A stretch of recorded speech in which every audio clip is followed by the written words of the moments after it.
Hello everybody, I am Sarah Banks from Banks' Business Solutions, and today I want to talk about growing your business without burning out.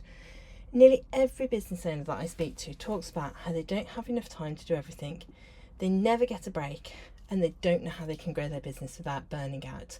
I'm sure those of you watching will be really familiar with some of those things, and those of you that are in the early stages of business are probably thinking this right now.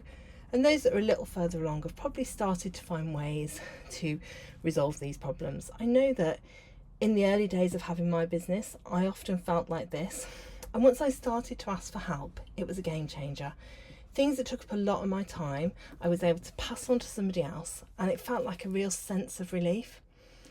But I also know that finding someone that you can outsource to, that you can trust, that you know will do the job you're asking them to do really well, and that you're handing your baby, so to speak, over to, can be really, really hard. So I've got 4 top tips for you today on how you can find the right person for you and to support you in your business. So first of all, ask other business owners for recommendations. Nearly all of my clients come to me through recommendations, and likewise other freelancers will also get people from recommendations. So if they've done a good job for somebody, they will want to shout about it, and you'll be able to find that in your network of business owners. You'll find there are people that have had the same problems as you and will have people they can recommend. My second tip is to think really carefully about what support you want. So be really clear on where you need support, what that support's going to look like, and then look out for specialists in those areas rather than generalists. It might be that you need 5 different people to support you in order to get that specialist help you need, rather than one generalist that might not be able to do everything and you're still feeling stressed by some things. My third tip is to make sure that the people you work with are not only qualified to deliver the support you need, but also ensure that they are set up professionally. So that they need to have things like insurance in place so that if something goes wrong, both of you are protected. They need to have contracts which clearly outline who's responsible for what.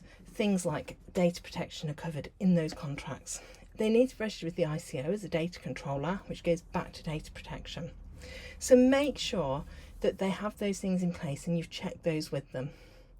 The fourth tip I have for you is that when you do start working with someone, don't pass any information over to them until your contracts are in place and signed. So don't share any passwords or systems access with them until that point. Have clear boundaries in place around working hours for yourself and for them. Be clear on how you want to communicate with each other. So some of my clients use Slack, some use WhatsApp, some just like to use email. Be really clear on how you want to be communicating, and also make sure your contract has some sort of break clause in it so that if things aren't moving out, you're both clear on the notice period so that you can move on.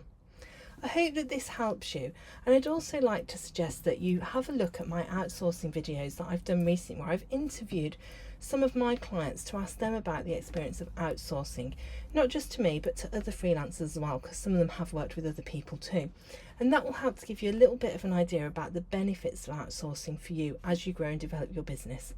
Thank you for watching, and I hope you'll join me on another video soon. Bye for now.